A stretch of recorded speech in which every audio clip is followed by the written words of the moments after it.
saying that there was a disappointment in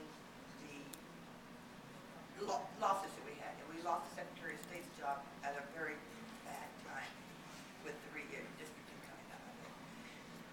But it's very difficult to not look at what was going on in that office and to not figure out that was possibly not the best candidate.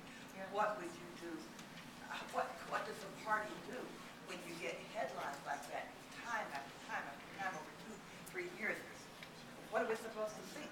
Well, We it just wasn't, vote it because wasn't 2 or 3 years in that race. One of the issues was that took place after the primaries when that stuff started coming out, if you recall, about Mary Herrera specifically. That, all of that, the Journal, and by the way, there's another nickname for the Journal, but the Journal, that specifically came out after the primary about Mary, so I don't know what you necessarily would. there were headlines that she's made about Madam Secretary, about losing, about people being fired, about. If she's an elected official as a Democrat, there's not a lot. What is it that you'd want the state party chair to do, I No, guess? I didn't ask what to do. I said, what does a party do when they have a candidate that it possibly is not the best person? I don't think you shame the whole party or the people who did not vote for her because she was very likely not a good candidate. That's my point of saying, yes, we lost a bad, that was a bad race to lose. But when you look at the work that went out, the people that canvassed and the calls that were made, and you hear that kind of thing, I didn't have a heck of a lot to rebut about it. No, I because understand I that. had my own issues with it and couldn't vote for her.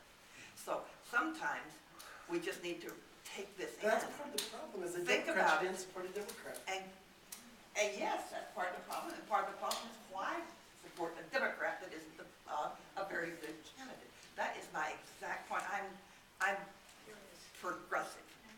That is different from Democrat, I guess, and or liberal, or I've gone back to being independent because there's just sometimes that I don't want to be blamed for not voting for somebody just because they have a D behind their name. I think we need to find better candidates at times.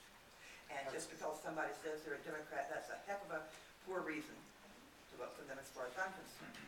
But you know what, I'll answer part of that is, that's why we have primaries. And once we get through the primary, they shouldn't be a litmus test if you're not 100% behind it. You can't tell me you were more infatuated and more in love with Diane Duran than you were Mary Herrera. Then if you're telling me that, you did no homework on Diane Duran. Because if you'll remember when she was the county clerk in Otero County, she went out with her born-again people from the county there. They had a book burning.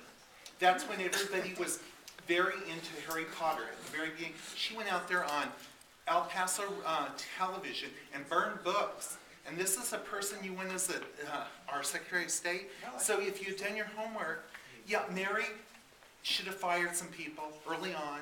But that's why we have primaries. And once we get past the primary, and it's not just the people we had a weird race this time with 5 lieutenant governors running, but when one of them didn't win, your person didn't win, you had to jump on board with others. Because let me tell you, Brian Colon was a hell of a lot better than Sanchez now. So you gotta, he might not have been your perfect candidate, but he was a lot better than Sam. And same with Mary Herrera. She had her problems, but you can't tell me she was not better than Diane Duran. I mean, and yeah, we probably do get hard on people who do not vote as Democrats. And then some of the people in here criticizing the Democratic caucus,